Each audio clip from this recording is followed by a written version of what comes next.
one of the seraphim to be, having a live coal in his hand, which he had taken with the tongues from off the altar.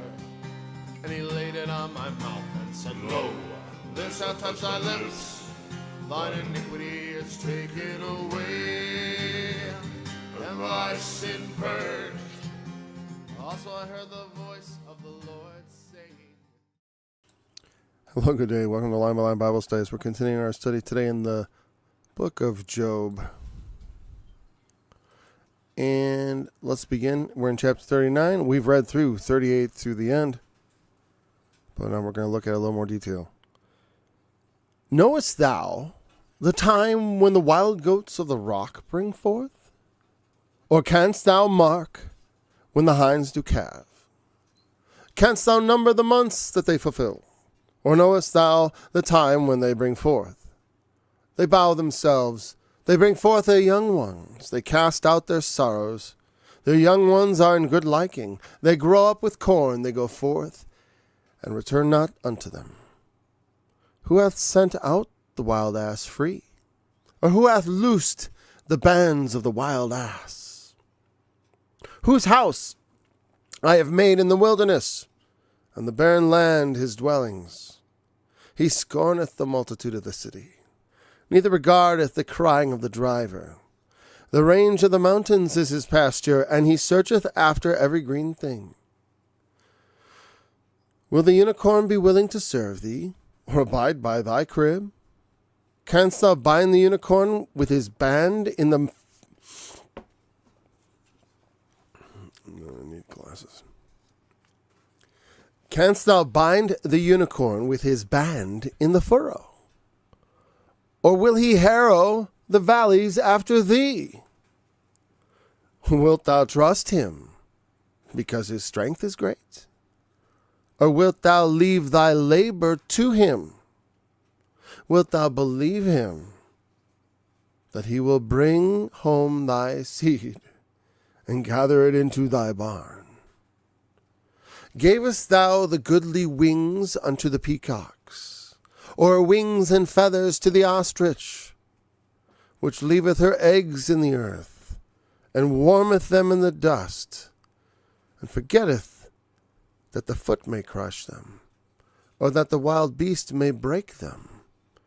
She is hardened against her young ones, as though they were not hers. Her labor is in vain without fear, because God hath deprived her of wisdom, neither hath he imparted to her understanding. What time she lifteth up herself on high, she scorneth the horse and his rider. Hast thou given the horse strength? Hast thou clothed his neck with thunder? Canst thou make him afraid as a grasshopper? The glory of his nostrils is terrible. He paweth in the valley, and rejoiceth in his strength. He goeth on to meet the armed men. He mocketh at fear, and is not affrighted, neither turneth back from the sword. The quiver rattleth against him, the glittering spear and the shield. He swalloweth the ground with the fierceness and rage, neither believeth he that it is the sound of the trumpet. He saith among the trumpets, Ha ha! And he smelleth the battle afar off, the thunder of the captains and the shouting. Doth the hawk fly by thy wisdom, and stretch her wings toward the south? Doth the eagle mount up at thy command, and make her nest on high? She dwelleth and abideth on the rock, upon the crag of the rock, and the strong place. From thence she seeketh the prey, and her eyes behold afar off. Her young ones also suck up blood, and where the slain are, there is she. Now, that is actually a reference. Jesus does not quote, but he alludes to this verse in Luke 17, when he explains what he meant. I believe that's Luke 17, but I'll check in a moment. When he explains what he meant by the saying, one shall be left, two shall be in one bed, one shall be left, and the other shall be taken. Two shall be in the field, one shall be left, the other shall be taken. Two shall be at the mill, one shall be left, the other shall be taken. And they say, well, where, Lord? Where are they going? And he says, well, whithersoever the eagles are, well, whithersoever the carcass is, thither shall the eagles be gathered together. Or you could say this, wheresoever the eagles are gathered, the vultures are gathered, because eagles, birds of prey, carrion birds. Eagles are not pure hunters, and also the translation eagles, it may refer to a number of different carrion birds. And it's not necessarily our bald eagle or whatever. Doesn't matter. Point is, you can locate a carcass often by looking for the vultures that circle around. And they find their way to the slain. We know part of the reason they do is they have a tremendous sense of smell. God gifts them with that. They have this ability to find things they need. Just like the wild ass. And as I read this, I'm like, man, I almost feel like Job is a deep book. And I feel like that this part, there has to be some, I don't like to be too esoteric, because I think that can be, well, if handled properly, it can be a lot of fun. If handled improperly, it can lead you down a path of dogmatic heresy. Like where you become dogmatic about this heretical thing you have, where this is your, my thing, so to speak, not your thing, my thing. I don't like to make my thing the thing. Though to some degree, there's a tendency for that to happen whether you intend to or not. So you gotta be careful. Intent is not outcomes are much more important than intentions. It's good that your intentions are good. Therefore, be conscientious to see to it that your good intentions do not go astray. A lot of times people, they take their good intentions, like, we're going to help the homeless, and they're like, let's throw a bunch of money at the problem. And then there are a bunch of people who are, we'll take the money, and then they take six-figure salaries to hand out moldy donuts to the homeless. And while moldy donuts are better than no donuts, so you end up with more homeless anyways, even though you give them garbage. But other people are profiting off of it. The industry, and why would they ever want homeless people to go away, since that's how they profit? I know I picked on that one in particular. I got nothing against helping people out. In fact, I think that's you should help people out. I just said that. Give to him that asketh thee, from a borrower turn not away. You got to be inclined to do so. It doesn't mean you abandon all good judgment and just fall into obvious, you don't want to reward the wicked. So, and I understand that some people, I don't want to reward the wicked. Yeah, on a certain level, that's true. Like, you would never knowingly, but a lot of times, you see someone raggedy and you think, oh, they want it for this purpose. It's like, yeah, they might really just want to eat. And I tend to give people the benefit of the doubt. Now, when it talks about things like that, when you're talking about people who are obviously destitute, and when a guy comes in a sharp suit and he tries to talk you out of your money, you got to think a little bit differently. It's not necessarily give to him that asketh thee, from a borrower and turn not away. When someone wants to borrow money to get into an obvious error, pyramid scheme, someone came to me for money once because they wanted to get into what I could immediately recognize was a multi-level marketing scheme. And I was familiar with these things. I was like, no. And that is the more loving thing to do, is say, no, you're going to get in trouble with that. You're going to lose the money, and you're also going to feel it's going to get weird between me and you. Oh, I'm sure. It's like, I remember feeling that way too. Yeah, I remember the confidence of youth, inexperience, and foolishness. Anyways. So, these are not unknowable things, by the way. Things here in Job 39, I don't think God's saying what he's saying is, if you considered everything carefully, because all around you, there are testimonies. Like I said, the creation is an unmediated testimony of God's handiwork. It's telling us things. Like I said, I don't want to get too esoteric about it, like reading secret meanings into the flight of birds, into the burrowing of moles. But that is not to say that, learn a parable of the fig tree, and also that sometimes Balaam's ass has something to say. And sometimes here the wild ass has something to say. And I wonder if it doesn't, Since what is the subject of Job? Well, God and his judgment towards man and the things that happen towards men, right? And it's like how bad things happen to good people, quote unquote, right? There's none good, no, not one, right? But Job, God regards him as good because he has had mercy on his iniquity. He has forgiven. He has offered the necessary sacrifices. The things that befell Job have nothing to do with God's wrath. Meaning God was not punishing Job for any sin Job had done. Job also knew this. And that was the truest thing he spoke. And also that he said, you should have comforted and had mercy on me when I fell into this horrible situation, instead of condemning me without any evidence that he'd done anything. It'd be one thing if Job had all kinds of evidence against him, hey.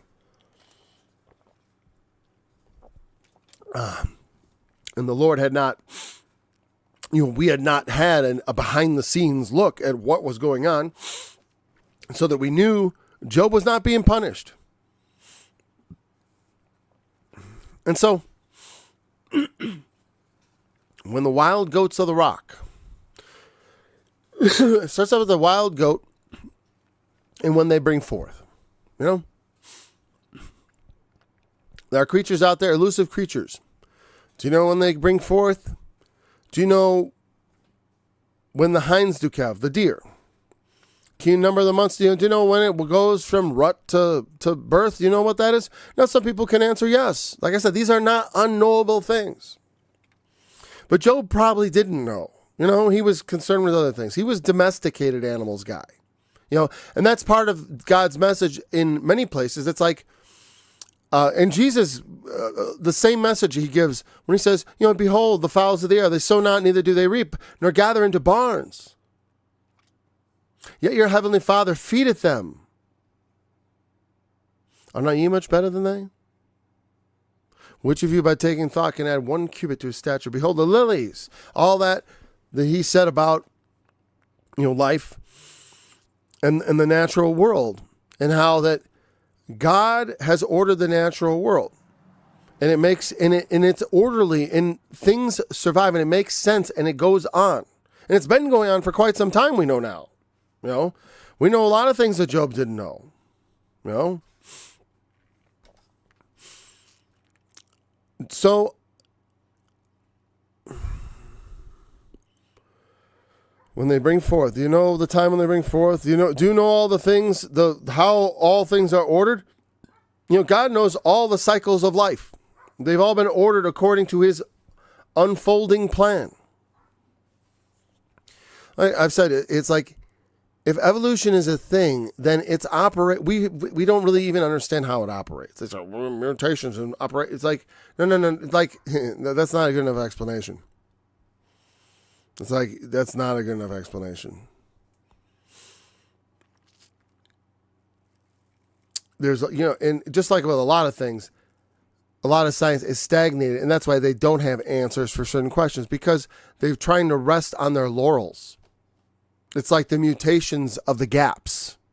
You know what I mean? It's like they have gaps in their theory and they fill them in with mutations. Mutations are the most ridiculous way. How come horns keep showing up in mutations? You know what I mean? How come duckbills keep showing up in different places? Duck-billed platypus, duck-billed duck, duck-billed dinosaurs. And beaks on squid, beaks on turtles, beaks, everywhere beaks. Boy, beaks keep evolving. That's weird. What are the chances of that? There was a book I always wanted to read that was called Not by Chance. There's a lot more down my street as far as like understanding what we're actually observing. I don't know. I believe that God made it all. But we don't. But like I said, the specifics of that are much more detailed than we like to give credit. And even to this day, men still pretend like they understand. But on a certain level, it's like one who knows better could confound them all and speak to them in their language. For Job, this was enough.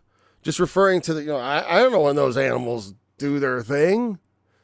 They're just out there. I'm more concerned with the domesticated animals, my flocks, my sheep, this, that, the other. Well, God, careth God for cattle, Paul asked. Well, He does. Just like he reigns on the just and the unjust. Though they are not the focus of his plans and his, I don't like to use the word schemes, but whatever, his plans and his intentions, they're not the focus of things, the animal world.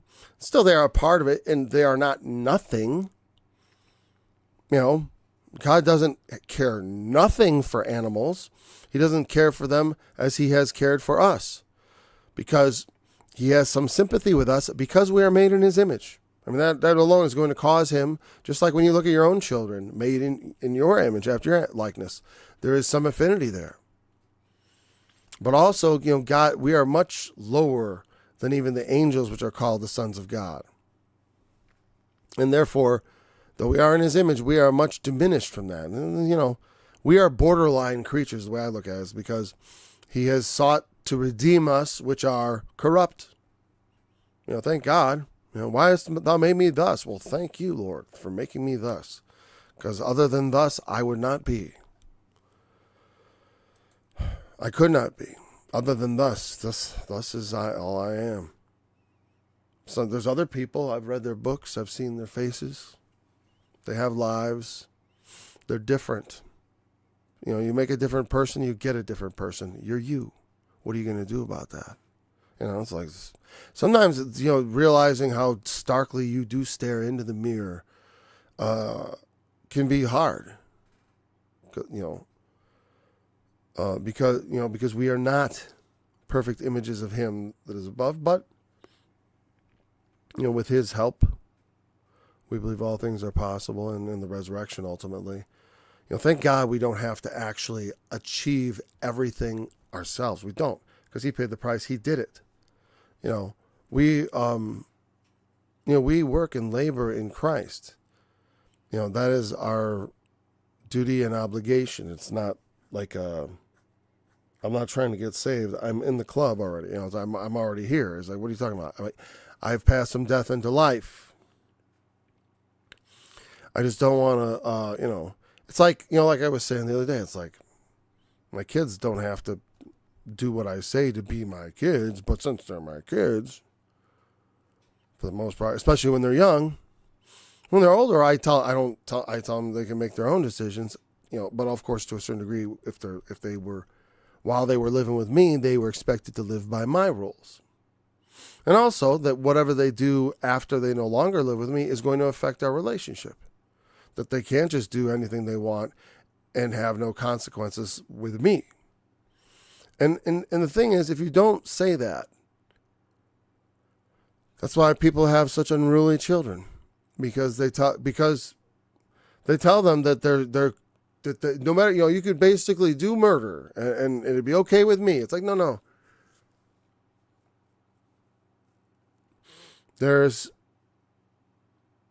I always think it's funny that, people will, husbands and wives divorce each other. And siblings and other things, they can get disowned too. It's not a pleasant thing. But sometimes, like Paul talked about, such a one I have delivered unto Satan for the destruction of the flesh, that the soul may be saved. In the final, in the day of salvation, or the day of, I forgot exactly which day he referred to there, or what label he put on it. But it's all right. There's not always, sometimes there's nothing we can positively do for someone except allow them to do what they need to do on their own and to withdraw ourselves from them. From such withdraw yourselves. Paul talked about those who, there are certain situations. What was the situation there? I forgot. I want to look that up. I just want to curious. Withdraw. Like, well, what's that got to do with the wild animal? Well, animals are living off in the wilderness. They scorn the cities. Well, that's the problem. I'm looking only in the book of Job. Hold on a second. I was thinking of 1 Timothy 6:5, which says, perverse disputings, If any man teach otherwise, and consent not to wholesome words, even the words of our Lord Jesus Christ, and to the doctrine which is according to godliness, he is proud, knowing nothing, but doting about questions and strifes of words, whereof cometh envy, strife, railings, evil surmisings, perverse disputings of men of corrupt minds, and destitute of the truth, supposing the gain is godliness. From such withdraw thyself. There's a certain level of unruliness and ungodliness and such within people who want to be part of the church, but they're not consenting to the doctrine of Christ, which you must withdraw from. Or you get what you get, which is corruption and destruction in the church, which we have plenty of, hey.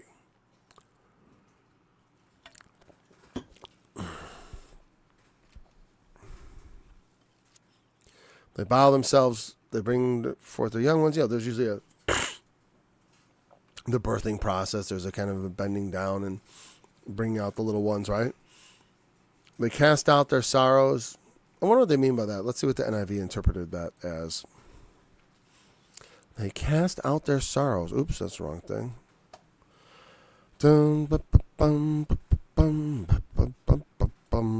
Here we go.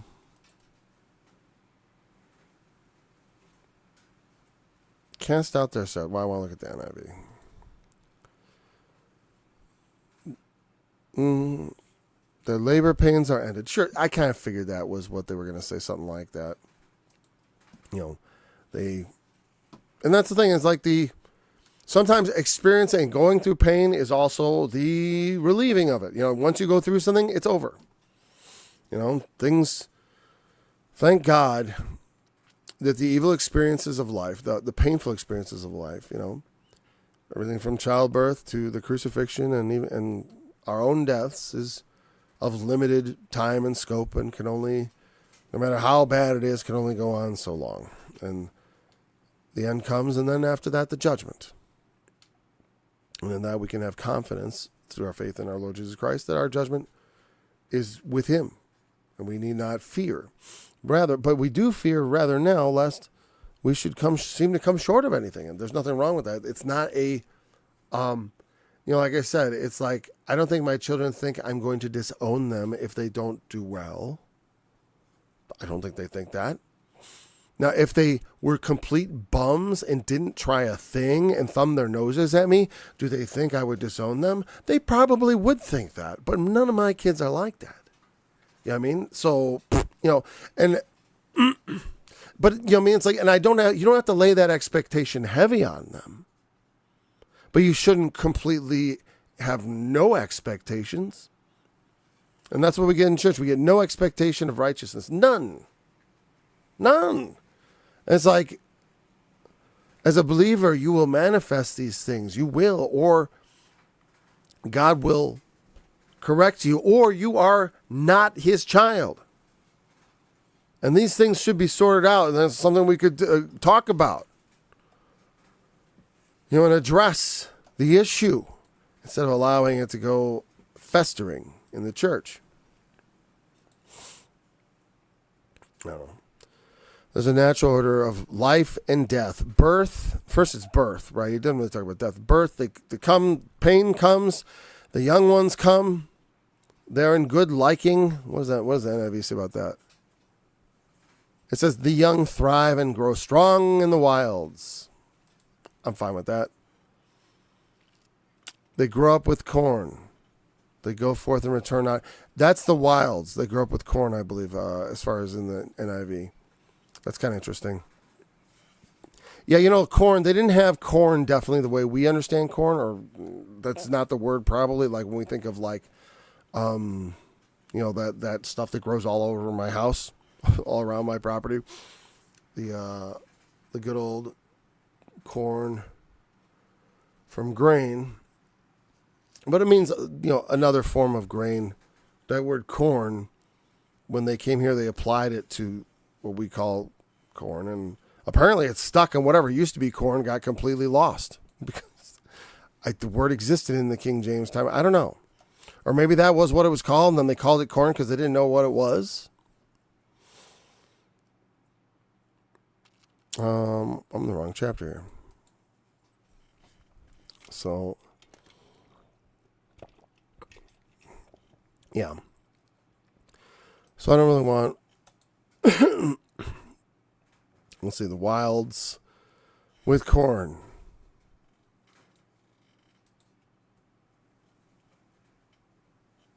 Grow means multiply with corn.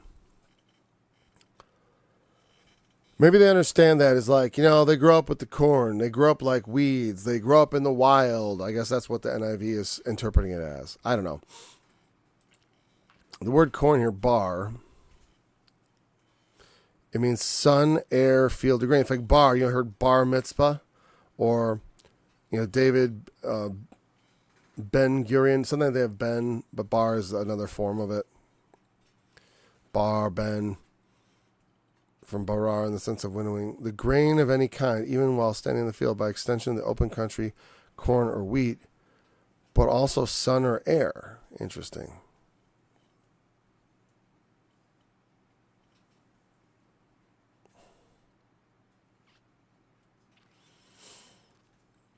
And see here in the Brown Driver Briggs thinks this Job reference in particular, it means field. They grow up in the open field.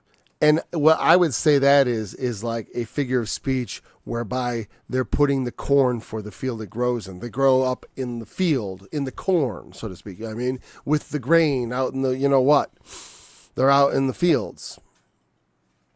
So yeah, it means field, but also it specifically just means grain. There's no differentiation. So it's purely a figure of speech that it means field. But there you go. They grow up with corn. Sounds weird. They grow up in the field. They go forth and return not unto them. Their children grow up and they don't come back. They go off and they go do their thing. They don't have to care for their children. They bring forth their young ones. They're good. They're in good. They do like their young ones. I don't know what the good liking. Let me see what it says what the NIV say about that. I missed that. I wasn't paying attention. It said not good liking. It said the young thrive.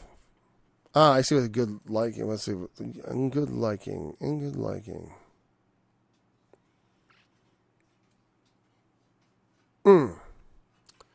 It's the young ones. Ben. Oh, wait. That's interesting. Because here's the word. I said bar meant like bar mitzvah, and it means like son in a certain sense. But here's Ben, like we think Ben Gurion or Ben whatever. I don't know if I'm Ben Gurion, but Ben, like the son of in Hebrew, like Bathsheba's daughter of Sheba. Ben is the word for son or descendant, child. And sometimes comes out anointed one, apparently. The son of the highest. How many times is anointed? Just the one time. All right, so Kalam, their sons Kalam, dream. To bind firmly, to be plump, or to dream. And the Brown Driver Briggs, do they give us some, say, hey, we think on Job it means this. Oh, here they say it means qual, perfect, which means it means the same thing as all these other ones, like in Daniel 2:1 or Genesis 42, where it is the dreams which he dreamed. So in good liking, it means the young ones are dreams, and I guess that means the idea, they're interpreting that as they grow up just as you would hope. And I think the NIV has the same idea as the King James there, right? It's basically, the King James says good liking, and then the NIV says they thrive. But it means they dream. They're dreamers. They dream. Life could be a dream, and that's the sort of thing. It's like they live an idyllic life, I think I would maybe venture to say, as a possible thought on that one. They have an idyllic, their lives are idyllic. If you think about the life of a young deer, for the most part, unless they get eaten by a wolf, it's not so bad. They frolic, they skip, and they jump. They grow up and they grow strong in the wilds. And then they leave home. So what does that say about man? Anything? Any ideas? You know? Well, there are things happen. Well, I noticed a couple things. It's like we have here in all these examples, it's how these animals don't really care. They're young, just kind of go off and run off, right? And then the wild donkey, not interested in city life, so to speak, off by itself. And then the wild ox, and we talked about the unicorn. What do they translate unicorn in? Okay, so they translate that word unicorn, wild ox in the NIV. Maybe we'll look at it later. I find that interesting. But they go through these several animals that are wild, not tame. Job is familiar with the tame animals, And he doesn't ask him about animal husbandry. He's like, dude, dost thou know how to shear a sheep, Job? Dost thou know when the servants should take the oxen out for pasture? Those obviously are not questions that are going to baffle Job.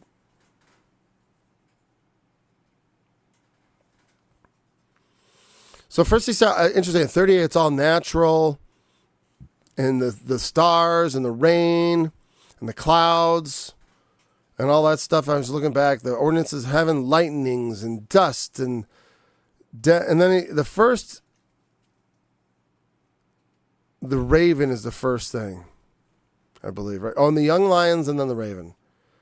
Will you hunt the prey for the lion? I remember the lion was the first natural creature to come in, I believe. The constellations. Yeah. There's a wicked lion. It talks about the wicked, but not. It's the first creature other than man. It was the lion and then the raven. And then we have the lion, the raven, the wild goats, and the deer, the hind, the wild deer. And then we have the wild ass. Who hath let him free? Why? What makes them wild? It's an interesting thing. Certain animals kind of need people. They're domesticated. And that's kind of like an irreversible, like they are dependent on us. You ever see abandoned dogs, what they look like? They're not like Benji. Just a little scruffy. And they look miserable a lot of times. They're not in good shape. They're kind of dependent on people. They don't have all that old stuff, Yeah, they're eating out of garbage. Put one in the woods and you'll be a skinny dog pretty quick. Depending on the species. I mean, some of those dogs, they're going to be coyote meat, and nothing else. Other ones, even though they're bigger, they ain't going to survive out there. Could they? Well, perhaps, But the point is, wild animals have wild instincts and know how to get by in the wilderness. And God has provided them with this, wild instincts. I would say people also have instincts and they think they know what they're doing, But I would say just like the animals, we are also kind of predictable. Just like he can predict when the times, the hind's calf, the times and seasons of men are no mystery to God. I would say that's definitely something I could take away from this. I have made the house the wilderness, which is no house at all, which is, that's ironic because it's like the wilderness isn't a house. It's the wild. It's the opposite of civilization. But they live there. They live where there is no house. That in and of itself is like a house to them, right? The barren land is where he dwells. A lot of these places you'll see wild animals like in the desert and stuff. It's like, how do they survive there? Even where I live, I think, how do these animals just live outside all the time? And you can barely hold them back. They're trying to invade all the time.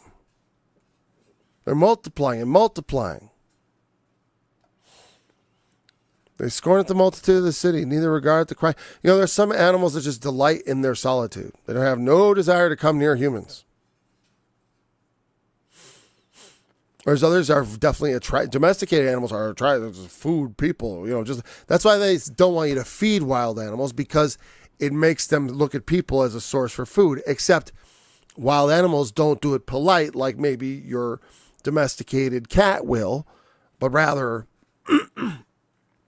see you holding food, and if you get cute about it, they just take it, even if that means letting out your blood.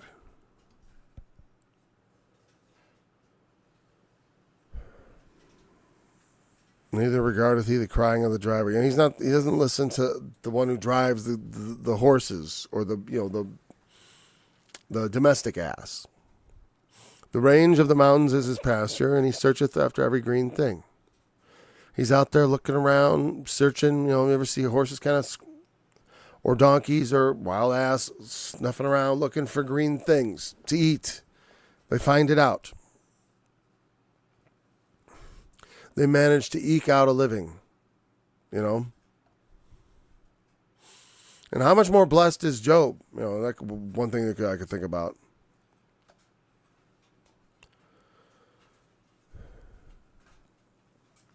Will the unicorn be willing to serve thee? Now, what does it say this word is in the good old study tools? Because though this is Bible Hub, they've just incorporated a lot of, the Brown Driver Briggs.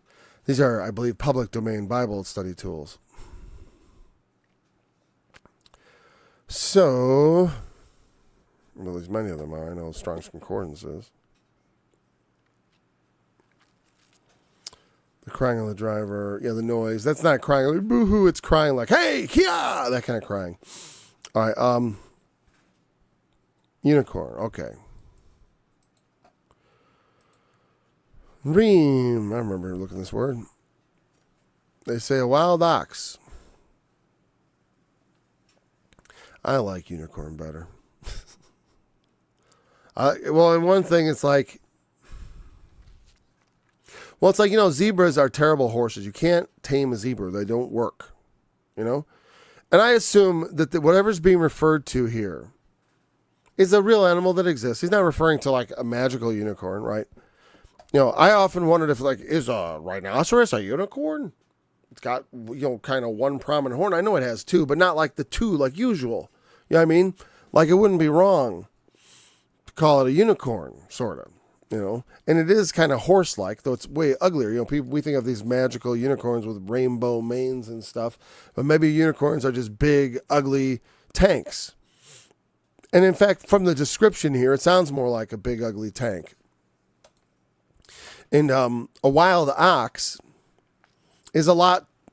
The problem with the wild ox, I guess, for myself as a translation for unicorn here, for reem, it probably means some sort of wild beast of that persuasion, of some sort of, all those mammals, like the big, anything from a rhinoceros to a horse but with horns. I would definitely think a wild bull, sure, wild bull. The aurochs, those are from the animals from which we developed our cattle. You know what I mean? We developed our cattle from wild versions of them, bigger, wilder versions of the things we call cattle now. So I don't know. A wild bull. But anyways, an untamed wild bull, like a Cape buffalo, which is a very dangerous animal. Imagine taking like a Cape buffalo from Africa. If you know anything about those animals, they're extremely dangerous. They kill lions. That's the kind of dangerous they are. They have that short horns, but something like that. Or like, I don't know how American buffalo are under the harness. Certain animals do not do well in the harness. And that's what he said. Certainly seems to be mocking here. He's like, you're going to put him on the harness? Is he going to bring your food back for you? So let's see. Let's go back to the text. Will the wild, big, beefy animal be willing to serve you and abide by thy crib? The crib where you keep your corn, I guess, because that's why they have corn crib. He means house, like your pad, your crib, I'm just kidding. That was not... I guess King James was really ahead of his time with the slang. It means a feeding trough. Is he gonna... You can entice animals to your feeding trough. But can you keep him? Can you bind him with his bands in the furrow? Yeah. That means put him to work plowing in the furrows. Will he harrow the valleys after you? To harrow and furrow. It's interesting to me because it's like, because it's, the word for harrow is basically, here, I'll show it to you. It's harrow. It's like to destroy, to devastate, to despoil, to ruin, to harrow. Yeah, because you got to break up the ground. You got to turn up the soil. Telem, that's bank, terrace, furrow, or ridge. Because when you do crops, there's little furrows, If you ever seen, like crops where they grow, even when they just cartoons, they always put little like lines of ridges. Because you mount it up and you put the seeds in there and it actually settles down a bit. When the soil is loose, you want to mount it like that. And also so it gets nice drainage. You don't want to have water pooling around the base of your plant. It'll promote fungus and mold growth. You always want to let that get cleared. So that's why you have furrows, so it drains good, and you walk down in the furrows, or the opposite of the furrows, what are the valleys? The furrows and the valleys, I guess. I assume that valley is a different word. Let me see here. Harrow the valleys, sure. Well, sure. To harrow means to rip up. So you go through and you rip up, you create these... the soil gets pushed to the side. Anyway, I was just doing that today, so I kind of know what it's talking about. Okay. Wilt thou trust him because of his strength is great? Interesting question. That was the first question that made me think, like, what is he trying to ask beyond, do you know what's going on in nature? Because it's a lot of rhetorical questions over and over again. Hey, who did this? Who did that? Me. But what else is he saying? Is there something else? And this is a good question. Is strength itself a reason to trust someone?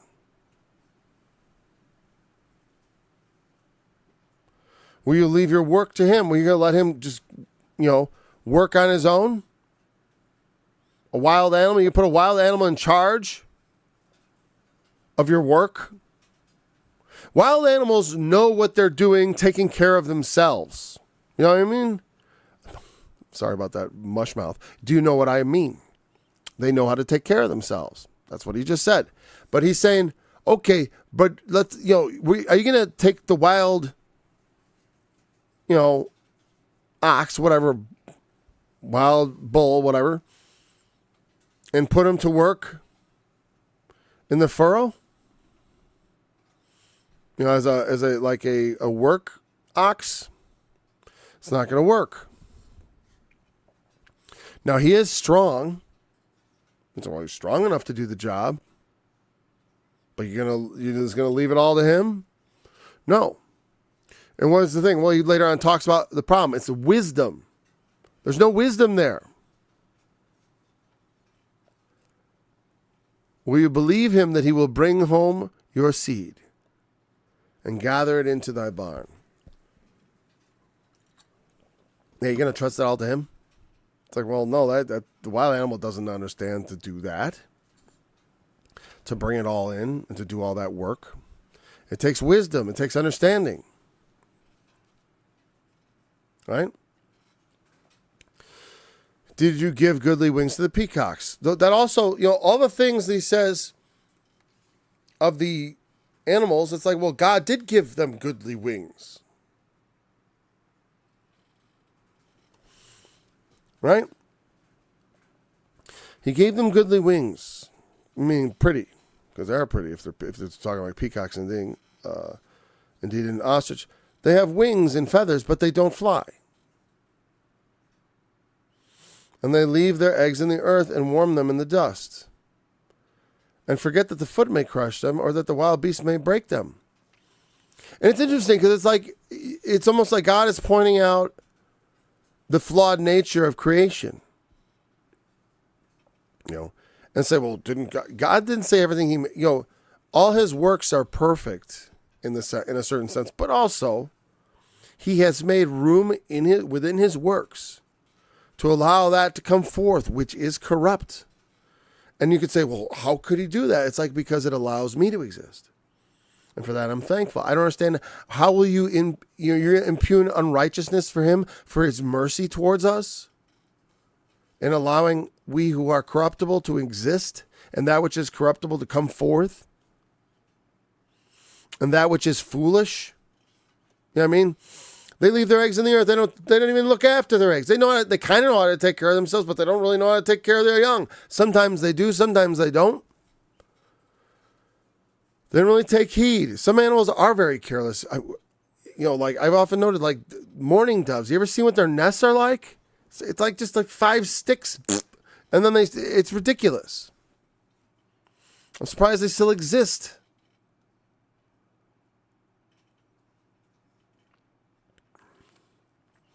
But not all animals are careful mothers.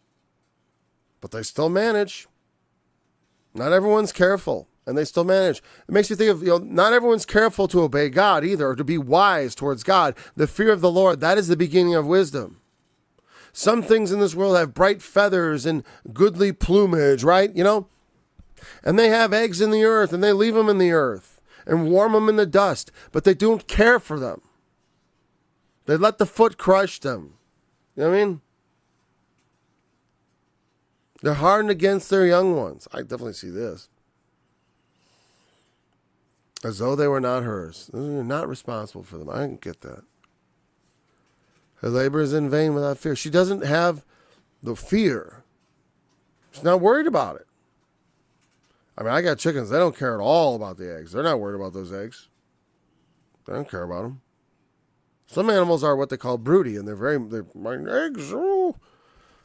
Certain animals, not so much.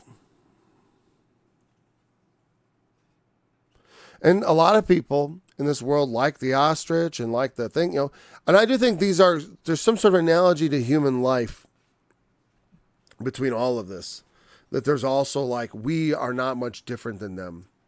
Sometimes people live lives that are so heedless of what's really going on. They just kind of go through the motions. They hatch their eggs and don't really think about the things that may come down the road. They don't think about the safety of their children. They don't think about their future. Maybe not in the sense of their physical safety, but like I say, they raise children that nobody likes. The greatest gift you could give your kids is to make them likable to other people. And the way you do that is you don't put up with stuff you don't like. Don't hate your kids. Don't let them be the kind of people you don't like. Because other people won't like them either. Yep. So she's hardened against her young ones as though they were not hers. They really don't matter. Her labors, they do this by instinct, not by love or by wisdom. Have you given the horse strength? How much time I got? I got time. Well, we'll wrap it up. The horse strength, or has to close his neck with thunder. Obviously, that's a metaphor. The horse's neck doesn't have thunder, but it kind of does. You ever ridden a horse? I like horses. It's a lot of fun, especially one that's big enough to carry me. Their necks are clothed with thunder. That's true. Canst thou make it? Because this big. You ever felt the thick, strong neck of a horse? Can you make him afraid like a grasshopper? I mean, horses aren't fearless entirely, but the point is, it's like they're not like grasshoppers. A horse is spooked by maybe something significant, something sometimes something insignificant, right? But for the most part, it's like the point is. Are you going to you can't compare the two. The insect, the grasshopper is this tiny little insect. The horse is this massive beast.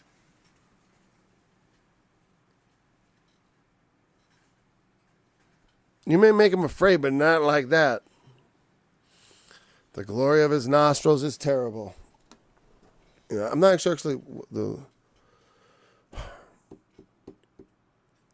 nostrils often figuratively, as I recall, is used for the sense of rage. Like in his fury, he is terrible. That's what I think it means. I wonder what they say in the NIV. Let's see if they got something like that. It's always nice when you get backed up in your... It paws fiercely. Sometimes it throws me off.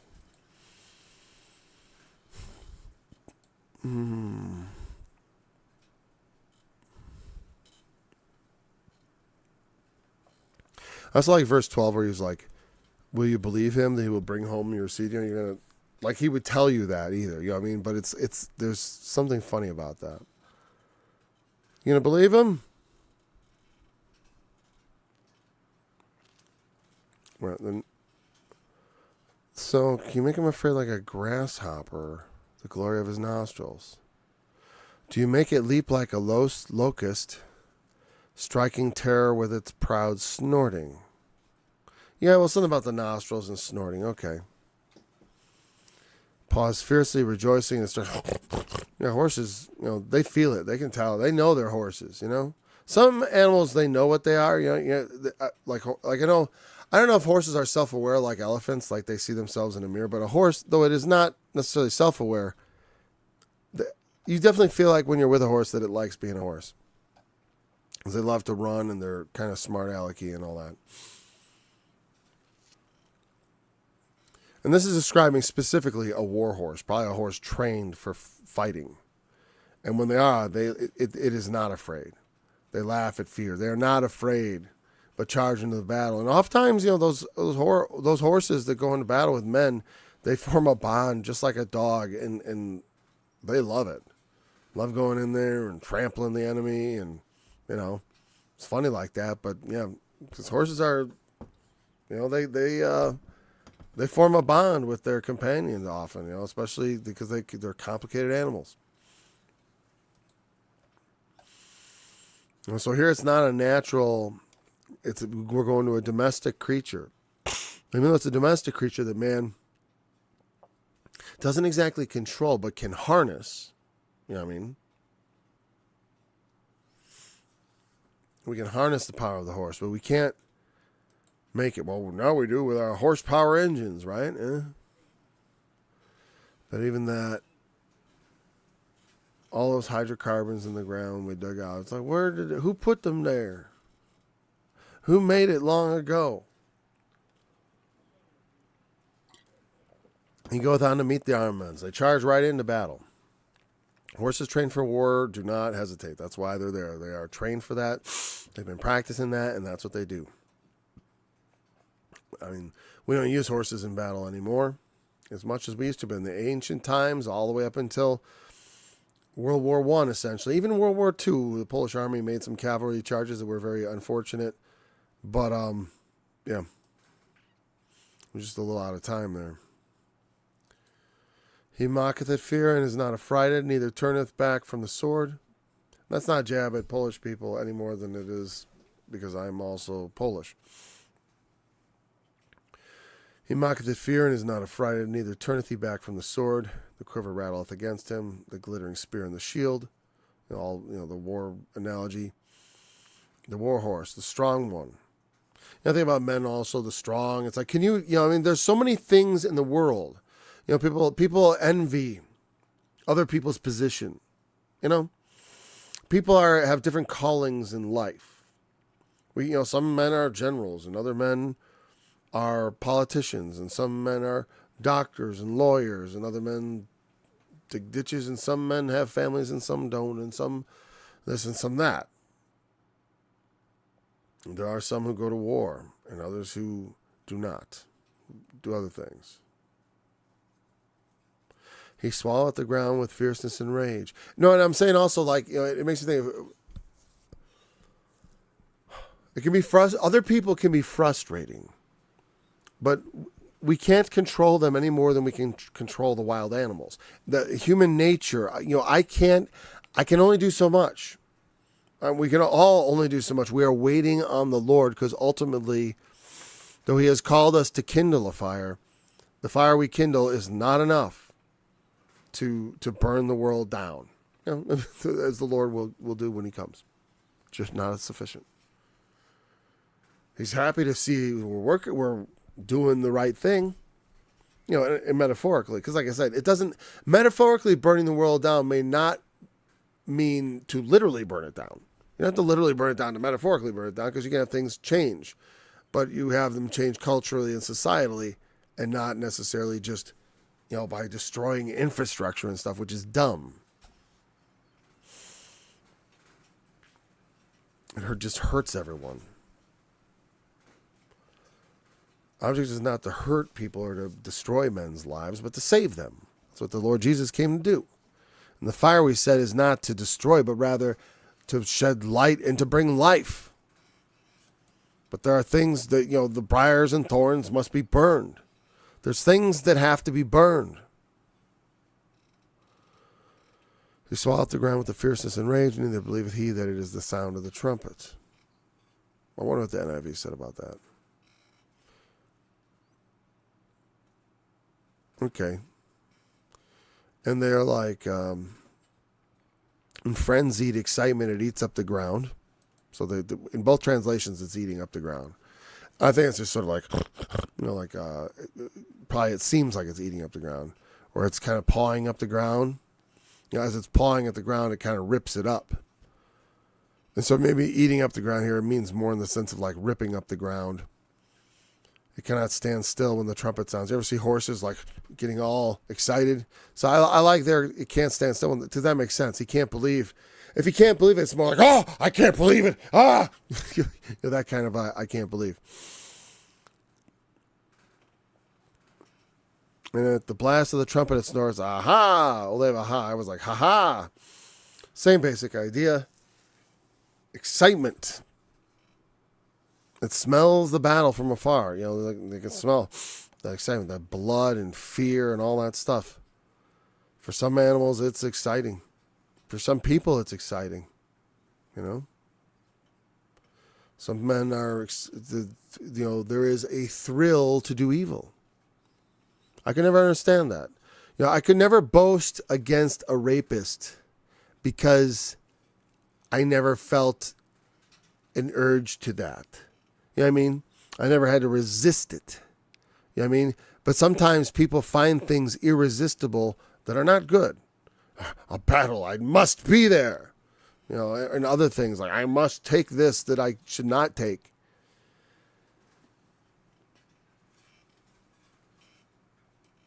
It gets excited about the battle, about the war, about the blood, the guts. It's exciting. But it's also, the glory thereof it's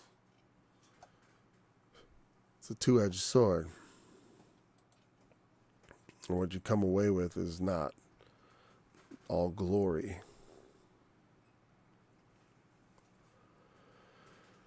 The thunder of the captains and the shouting. And then the last thing in this chapter was the hawk, right? And the eagle. Do you command these things? Well, God does. But I thought what was interesting is, like I said, she dwelleth and abideth on the rock, upon the crag of the rock, and in the strong place. From thence she seeketh the prey, and her eyes behold afar off. She's the far looking. Her young ones also suck up blood, and where the slain are, there is she. I guess we'll close with that. But I was going to close by bringing up, just show you that scripture I mentioned. Yeah, Luke 17. Let's read it.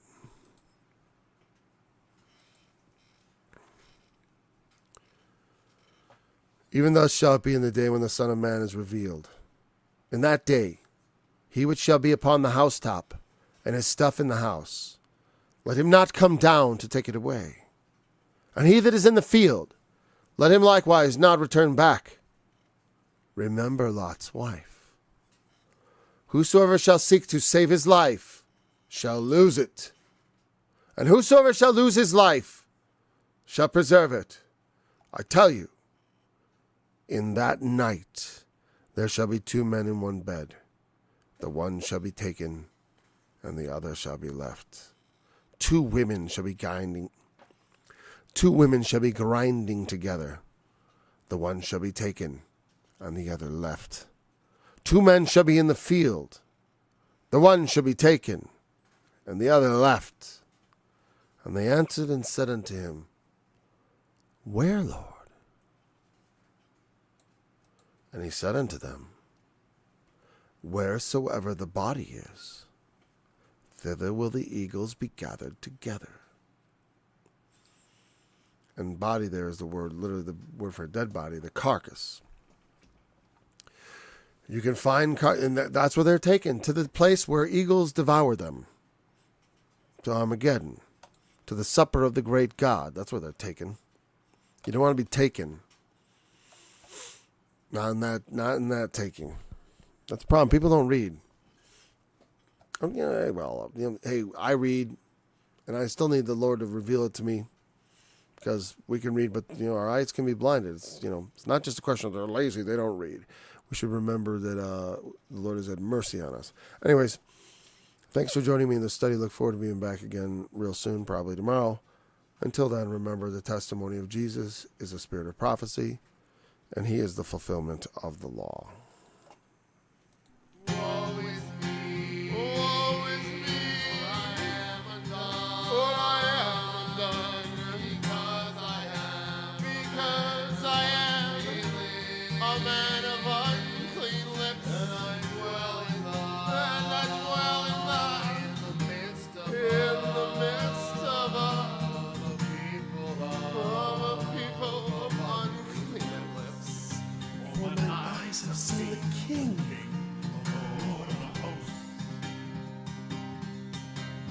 Then flew one of the seraphim to me, having a live coal in his hand, which he had taken with the tongues from off the altar. And he laid it on my mouth and said, Lo, this shall touch thy lips. Thine iniquity is taken away, and thy sin purged. Also I heard the voice of the Lord saying,